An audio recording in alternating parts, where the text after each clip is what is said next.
Welcome to the Music Education Podcast. I'm Chris of the Chris Woods Groove Orchestra, and this podcast is brought to you by Charanga. So this episode is about synesthesia. It's about the senses.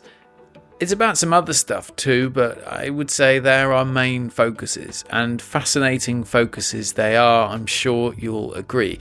I chat with drummer, composer, and synesthete, or person with synesthesia, Matt Pittori.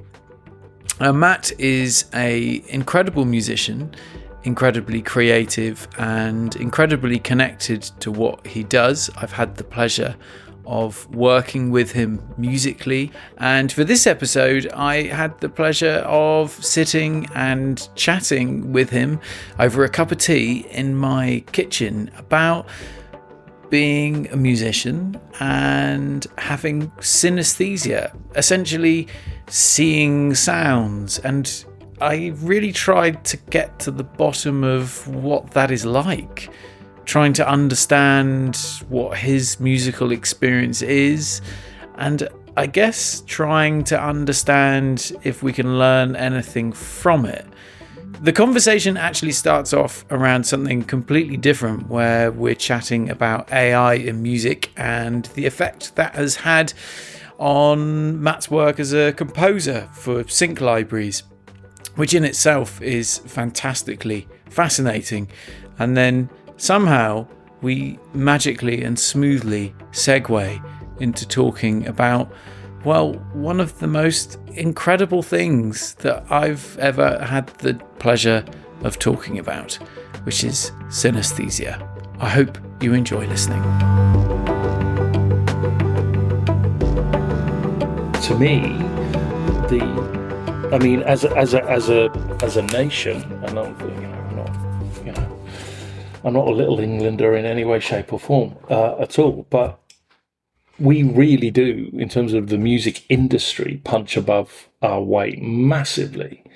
So it would seem logical to me to actually create a system that, or create an environment in terms of music education, that you can have a kind of reasonably easy pathway to a career.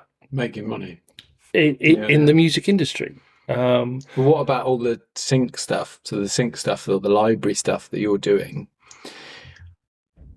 surely that is going to, the opportunities there are becoming smaller. Yes, 100%. Partly because so much of that music's been created, and also partly because of AI as well, right? AI is a bit of a problem.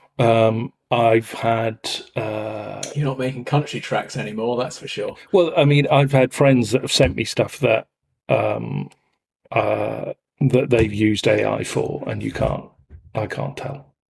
Right, okay. You listen to it, and other guys who work for libraries, and they're saying, this took me 10 minutes to do. On, I can't remember the name of the AI app that does it. Right. And I'm like, I listen to it and still go, that sounds good. Sounds a bit, but in terms of library music and stuff like that, AI will take that over. Has that affected you already? Do you think? I think I've probably lost bits and pieces of it, but you can. What seems to be happening is there seems to be a little bit of a kind of, it's not a backlash, but people want to know that humans have been involved. Okay, so even the libraries that you're working for, they're going, you're not using any AI. You're not using any AI, because I think there's an element of there's potential publishing issues, and they're looking at it from a potentially a money making situation. But let's say, are there publishing issues? Can an AI company come and claim the ownership of the track? I see. So future proofing. So they're saying, is this actually a completely original piece of music? How interesting.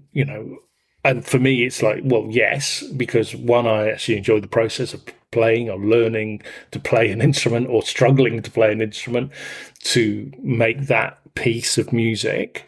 But when I can see why people do it, if you can use one of these AI pieces of software and you can do it in 30 seconds. You literally put a prompt in saying, I need a track to sound like this. Oh, it's interesting. And it sounds incredible. And you sort of go, wow. Yeah. The interesting thing that I've found, and this kind of relates to a bit of my neurological issue. Oh, good.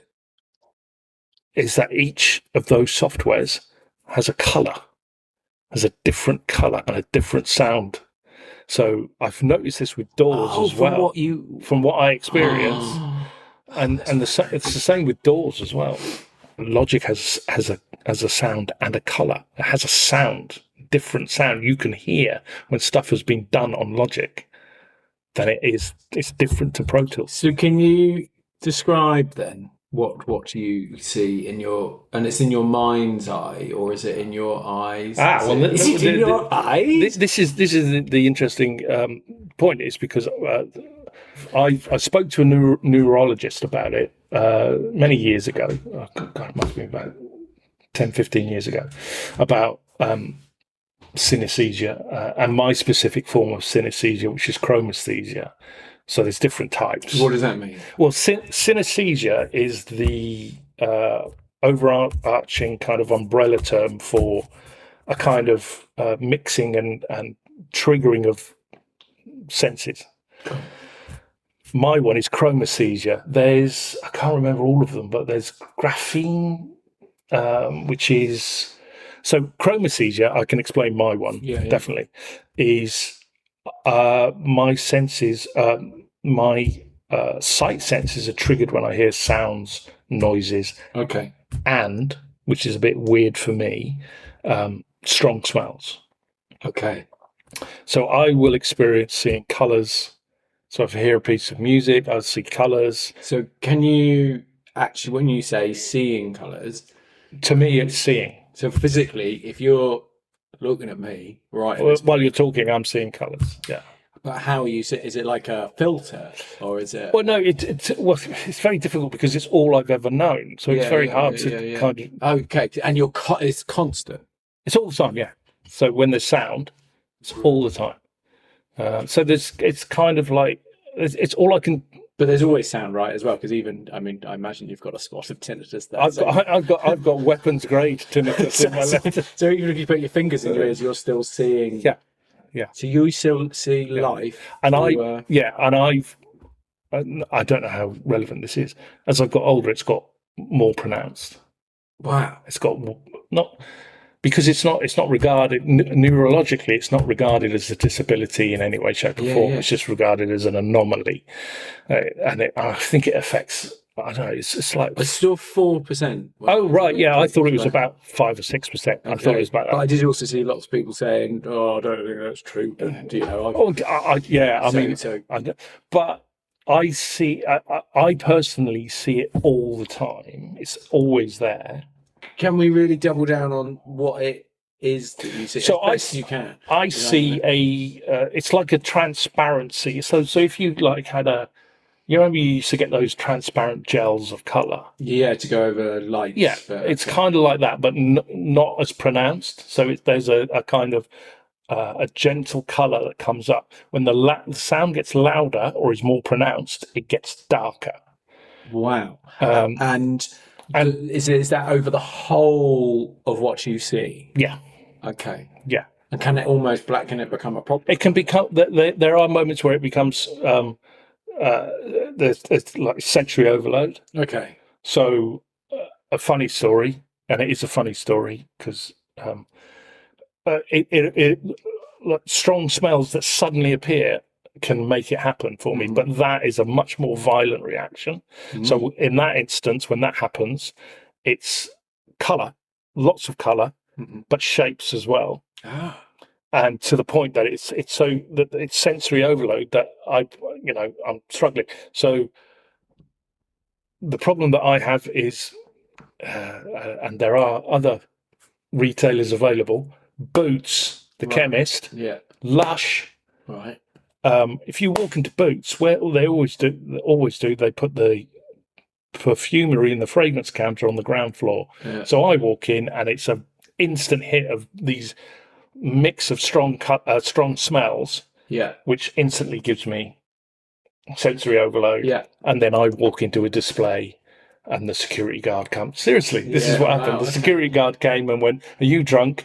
And my daughter Bria then grabs my arm and decides to take me out and go, "It's all right, Dad, don't worry." And I've fallen over the benches outside of Lush when I was on my phone, not paying attention to walking past Lush, and the smells came out, sensory overload, trip over them. So it's not like you're like unpleasant smells. So you walk into the gents in a 1970s pub and you're like, it's actually just the intensity of it's the intensity of smell. So when somebody goes, might be, "Oh, smell that," and they stick it right under your nose, I'm instantly like, whoa. And it really does, the smell thing really does kind of knock me back. The sound thing, it's always just been there.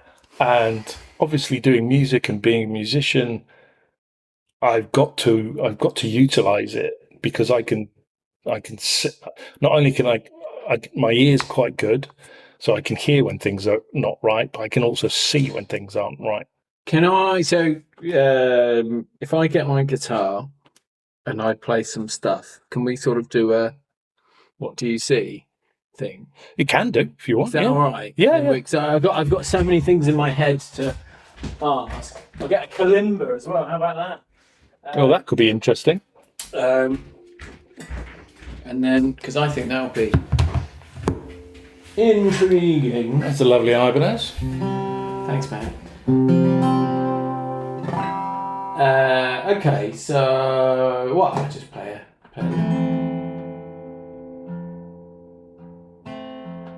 Would you want me to describe what I'm seeing? So colours-wise, I'm kind of seeing it's kind of like a mauve colour with a bit of pink, and then there's a light sort of green in there. I don't even know what that is. Is it what the chord is? Yeah. It's an F major 7. Yeah.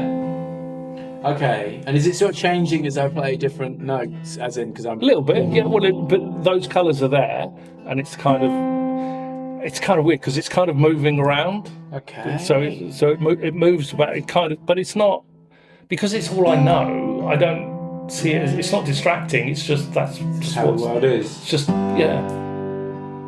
See, that's gone to a kind of a nice. I don't know. That's kind of a nice blue and a really quite dark blue. Now we've gone. There's kind of a green yellow stuff going on there. Gone back to kind of a bluey kind of thing. Okay. So go on. Sorry, no. The interesting thing with that I found, because I spoke to this neurologist, and they were studying to see if there was any kind of synergy between people that suffer with the same thing. Does a G major? Yeah. Does it? Yeah. It is like that F. Is there a green and sort of mauvey? Yeah. Is there a whole thing going on there? Is it the same? Okay. It's all completely individual, apparently. But then again, I have come across one other person that has chromesthesia, and we kept hitting the same. Not every single piece of music or every note, but when we got to C's, it would always be the same sort of colour. That's my biggest question, is understanding, and this links right to the music education side of things, is what is informing the sound pitch, because immediately we're like, oh, that's an F major 7. F major 7's green for Matt. Actually, is that anything to do with that, or is it more a tonal, textural thing? Yes. So if I play an F here and an F on a kalimba, is that totally different because it's what parameters are doing it, or do you not know? I'll shut up. No, it tends to be an F is an F. So the colours will usually stays the same. The tone, so the intensity of the colour will change depending on if it's the kalimba, if it's the guitar. So if you play an F on there,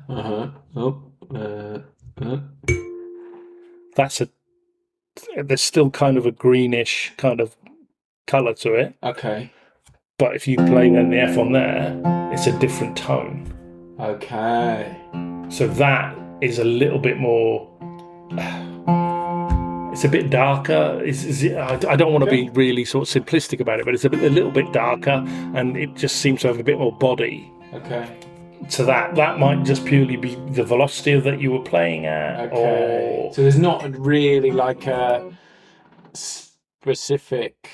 It's not light really on green. It kind of moves around. Usually, the sort of like most of the notes will usually be around the same sort of color, and you kind of learn. I've kind of learned because I do music that this, an F is usually sort of a greenish sort of color around that, and I can normally rely on it. But not always. I don't always get it absolutely right in terms of going. Somebody might play an F, and I go, I'm not sure is that an F? I can't really see it, or I can see. I think it's a good, but that might just be my not, wanting to, assume that I know everything, and but if it kind of you kind of see the color, again, it's also the environment that you're in. It's the room you're in. Mm-hmm. It can make a huge difference, and again, the dynamics makes a huge difference. The instrument makes a huge difference in terms of it's usually the same color, but the intensity sometimes, especially with like E's and F's, for instance,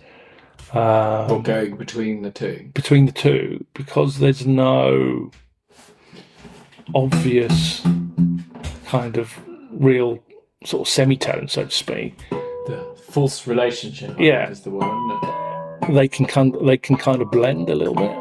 Oh, interesting. Okay. And so, is it pitch for you? Is it actually frequency specific, or is it what's the word, like the proportions? So does it become like a perfect pitch thing? Oh, I mean, well, no. So if I tune to 420 hertz or something, which is but they're all a bit off, man. But the problem that I've found with all of that is if I rely just so if I get rid of my ears and I just go by sight, if I just go by what's coming up, and this is something that I learned in Metropolis Studios, actually. It certainly hit me when we were doing stuff there, that not all tuners are the same. Yeah, for sure, definitely. Even computer tuners are different. Mm-hmm. The standalone tuners are different. They all kind of work slightly. And this is the thing that's started to surprise me with technology, is that you kind of think it's a standard across the board, and that's the idea, but not all of it is. Some of it's slightly out, or some of it has a slight tune to it, or like I was saying about doors, they all have their own kind of sound, really. I mean, maybe I'm being really sort of nerdy and over the top, but like Cubase has a sound, so does Logic, so does Ableton. They all have sounds. I suppose I can think about with those different doors and how they even get their certain compressors or what have you. It's just the way they process the information creates something, or I'm not an expert in this, but the only reason why I feel more comfortable with Pro Tools, and it's purely, and I accept this, and is that I've mainly used that, is that I don't perceive that as having a color to it. Right. Because we've just been talking about like individual notes almost, but now you're talking about overall sort of what you would say like an overall tone or quality of sound. So because when I play the chord on its own in my sort of arbitrary test, if you like, do you know what I mean? It's like, I see green, okay, we're going to the G, I see blue. But actually when you're kicking back at home listening to Taylor Swift, as you do, then you're like, you're obviously not hearing the chords coming in individual colours, or are you just hearing a tinge and you can hear the sort of it's a bit like your hearing is. If you're listening to a piece of music, you're listening to the music. You're meant to listen to the whole thing. But if you choose, especially being a musician, so there's an element of training. If you choose to listen to, I'm just going to really focus in on the bass line, but the music's still going. So I can do that if you start to hear the colours more of the bass. Yeah, I can start to, if I really start to focus, I can really start to pick out where the the colours would, if I really want to, or I can just go, there's the music, which is what I normally do. Go, there's the music, and it's just a nice kaleidoscope of stuff. And and the again, me predominantly being a drummer, all drums have a note to a degree. And most people think, but most drums will have a note, so I can see the colours of the drums, and so I'll focus on the drum parts if I'm learning something, or I want, or I want to copy something or nick something from somebody that's better than me. Annoyingly, you sort of, I can see it, and you listen to a piece of music, and especially with the drum parts, if you listen to a pop track, you can really tell when somebody's really knows what they're doing. It's because all the toms are in the key of the song. Okay, they've actually been bothered to be tuned. Yeah, they're tuned to the key of the song. Hit. Rather than just being, people just assuming that the drums are just, a non-tonal instrument. It's just like bang and it makes a sound. It's like, well, no, if you actually tune them properly and get them into the key of the song, I guarantee you your song will sound 1,000,000 times better across the board. And it's, top producers know all of this. They've been doing it for years. And if you actually listen to some of the classic stuff and listen back to it, you go, oh yeah, all the drums are in the key of the song, which is, you kind of think it's a no-brainer, but it will make a difference as a tip for anybody doing, tune your drums, but to the key of the song, rather than just like, man, it's but it's a whole thing. Yeah, you can. I can focus. Sometimes it can be a bit overwhelming. I'm of an age now where I kind of got used to it, and I kind of, but I remember when I first really found out that, I was 23, 24 when I really found out that actually not everybody experienced. How did you work that out? By just saying, man, so when the room's red? Yeah, I was doing room's not red. I was doing a session, and there was a small string. I was being an assistant engineer with all these big boy, engineers and producers, and there was a small string section they were playing, and it was wrong. Somebody was out of tune. Right. There was about 12 of them, and I just sort of went to the engineer and went, the string section's not right. I don't know. Sack him. I don't know exactly which one, but somebody's not in tune. And he sort of looked and said, how do you know that? And I went, well, can't you hear it? And he was like, no. And then I went, can't you see it? And he went, and then he started to look at me as if I was mad. And he went, what are you talking about? I said, can't you see that the colour's not pure enough? It's kind of off. And he was like, I don't know what you're talking about. And then I started to think, you're not seeing any colours, are you? I just thought everybody saw colours. Oh my God. As a teenager, you didn't see. I just thought everybody had. This is what existing was. Oh my word! And then how can you go your whole life? I went to the doctor. I went to the doctor, and the doctor sort of went, "Yeah, this is out of my pay grade. I don't know what we're doing here. We need to send you to see a neurologist." So I went to St. Thomas's, and I went to see a neurologist, and just had a sort of half an hour conversation. And interestingly, what sort of year is this as well? Because I'm just. Well, hang on a minute. Would have been 19. Hang on a minute. Oh God, maths was not my strongest point. It would have been early 90s. Yeah. Okay. So, but there were even the awareness. So weirdly, I remember seeing a documentary about synesthesia, like, I don't know, early noughties maybe. But I imagine it was probably quite a.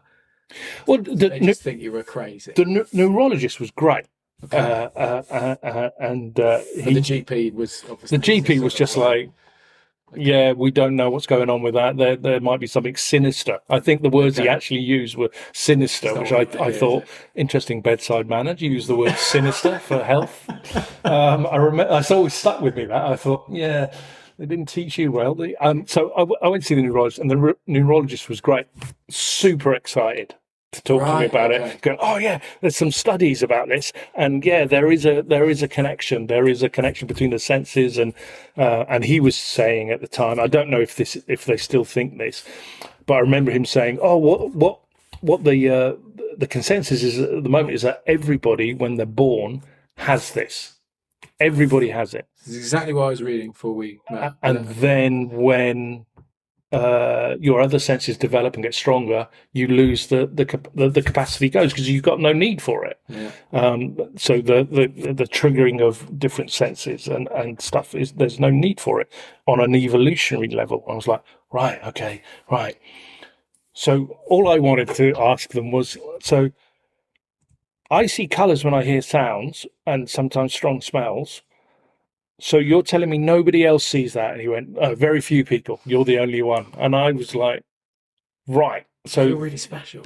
Well, no, you can remember this is in the 90s. So I instantly thought being different in any way was like no, you don't want to stand out. Jesus. So I thought, right then, so this is a disability.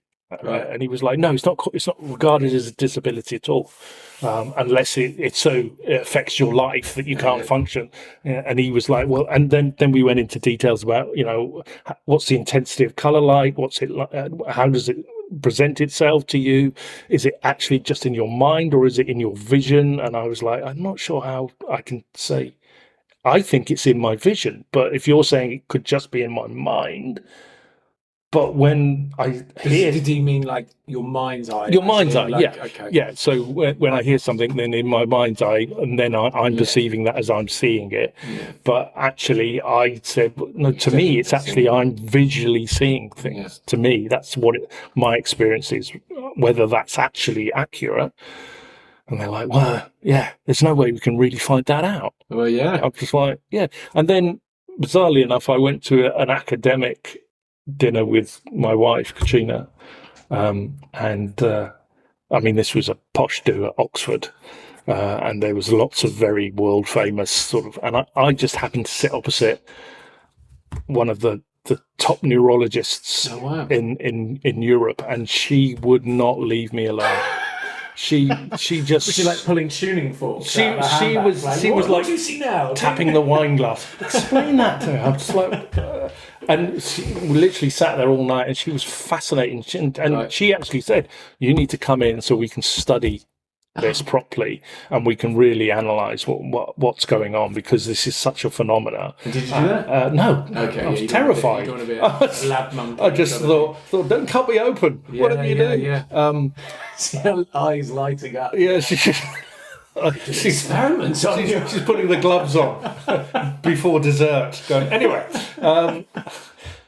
and she was kind of saying all the same sort of things, but she was saying what, from her knowledge of it and the studies that they'd been doing, is that there's a very individual thing in terms of the experience, but also the fact that they're finding different types of synesthesia. So chromesthesia, which is the one with sound and colour, and then you've got graphene or whatever, which is if you say a word, you'll see a colour. Okay. So, Tuesday is what colour to you? Red, but I don't actually.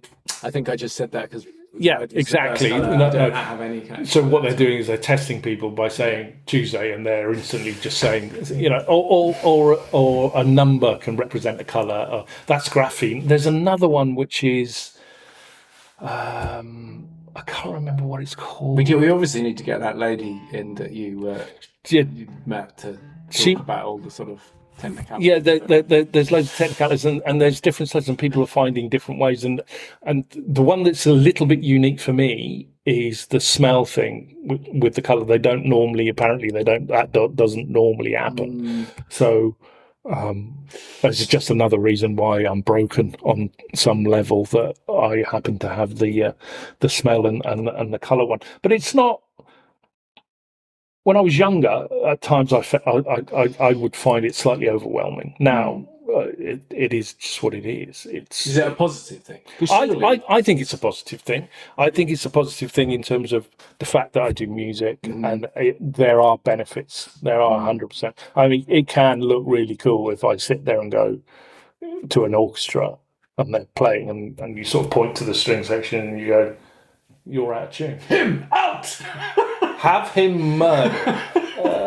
I have to cut that bit out. No, but you can, and suddenly everybody in the control room turns around, looks at you, and go, and they look at you like, "Which? How did you know that?" And you go, "Well, because I could see that the when the string sections are all tuning up, or they're all playing a chord to get in tune, that the colours don't." There's an anomaly in the colour, in that it's not as strong in a certain point. So there's an element of frequency, but there's also an element of something's out of tune. So they go around and they all test each other individually, and one of them was slightly sharp, and you sort of go, "What?" Why I'm so fascinated by this is, apart from the fact that I just think it's really relevant and interesting to do an episode because people will be interested in it, and ultimately that's my aim. I want people to, I want validation. Is that it's so much in music education that I think is missed is the connection element. Yeah. So, like, this comes from the experiences that we've probably both had from your music ed experience of at Jewel Academy, for example, where you're meeting a group of young people for the first time and you go and play a basic beat and you realise, okay, half of you can't actually just play a beat. And it's like, okay, well, that half hasn't connected, hasn't in a sensory way connected with pulse, but it's even before we get to harmony, but they haven't, it's like a connection thing. And what I feel like your thing, the synesthesia thing, is like a high level connection that you, and that's what I feel, and with musicians that I've chosen to work with, the lucky few, and I feel like Matt is amazing to work because he's so connected, and there's all this sort of textural approach, and I wonder whether, from briefly reading, and you already just saying that actually maybe it's something that we all have, and then we gradually specialize and it disappears, and actually it's like a sensory thing where we're shutting off and we're losing those abilities, whereas for some reason you've kept that sort of heightened state. I mean, even you talk about being overwhelmed by smells, so apologies, I'm going to waffle a little bit. I remember, like, during COVID, where, you know, after however many weeks of not being in a crowded place, or months of not being in a crowded place, and then when I was then going back to it, and you start to notice people's perfume and stuff. Oh man, that's just too much. 100%. And it's like day-to-day life dials down our senses because we have to shut off. We have to shut off from the noise, because if we are seeing all that, it becomes overwhelming. So we're just, you know, and musically, we're sort of tuning out. And in order to, in music education, we need to spend time to get people to tune back in. I wonder, the synesthesia thing is that. Go on. Fundamentally, I agree with kind of everything you say. What I found, especially when I was teaching or doing bits and pieces, is you're right. You come across a group of students that are keen and they like what they want to do certain things. They want to learn a basic beat. They want to learn. But actually, when there are the ones that are, you know, are just good because they've had they've had an exposure to music in some ways, and then there's they've got a connection because they've been dancing in the living room. They've been moving to music, and one of the best ways to sort of that I found, especially with younger kids, to get them sort of into sort of drumming or percussion is on the rhythm front, is to teach them how to move in time. So literally jump from one spot to the next to a rhythm, and try and do it in time. Try to get them to understand where the time is and where they feel, and that coordinates physical movement and the sense of moving with the auditory listening. So I'm listening to the music, and then I'm going to move in time. That's kind of the basics of music. But what I found, especially then, is if you then extrapolate that out to musicians, is I think a reason why the connection, or potentially the connection with the other senses, and is there's a reliance on a metronome, or there's a reliance on technology, or there's a reliance on something to say, actually, this is right. Whereas if you move away, if you trust yourself a little bit more, trust what you're feeling, literally. I know this is sound. I don't want to get all too hippie. You're in the right place. But do you know what I mean? You trust in your own feeling of what you're experiencing, the music, the sound, and you trust in that a little bit more. You'll be incredibly surprised at how more musical it'll sound, because there's so much emphasis on, and I come from I made a good living doing session music, playing to click tracks, playing to computers, making sure that I was in time, or to the point where actually we want you to be perfectly in time, but in the chorus, can you be slightly ahead of the beat, but still in time? Yes. So I got so good that I could move around the time where the perfect time is. So play in front, play behind, play exactly on it, but always on reliance to the click track. And as soon as the click track was taken away, I then, for a while, lost confidence in my own time. But actually, my times were really good.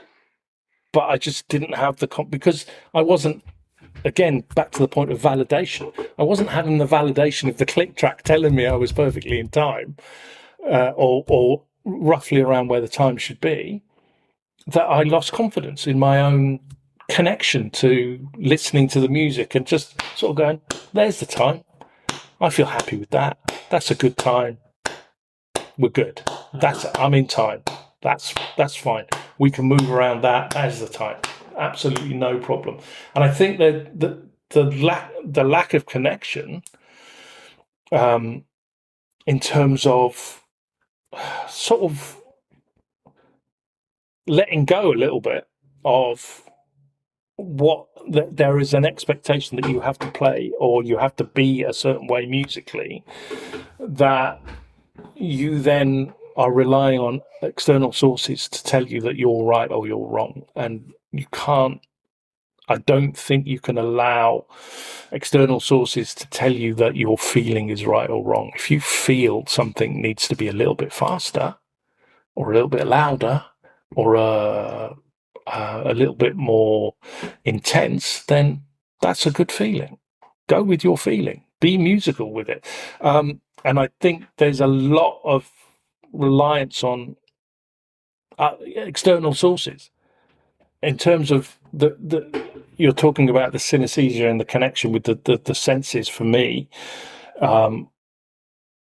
which I've learned to incorporate into what I do musically. So I would say, a bonus to when I'm collaborating musically with people, because the collaboration ultimately for me is to work with other people, is to work with another musician, to actually do something and get that kind of feedback and that sensory feedback from playing with the person, playing the piece of music or playing a piece of music or improvising, and really kind of connecting on that front. And if you don't have synesthesia, I still think you can get that connection in terms of your senses, just trusting your senses in terms of how you feel something, how it makes you feel, the conduits that you get put into the music that you're feeling, I would assume, or I would like to think, is as powerful as me playing and seeing stuff that I think is incredible. But I get the benefit of having like a light show at the same time, which is nice. But I think it can be there, and I think there's an emphasis in education, musically, especially when learning an instrument, to rely to not enforce. Actually, trust yourself, trust your own taste, trust your own feelings in terms of how you're feeling the music. Trust your senses. And trust your senses. Trust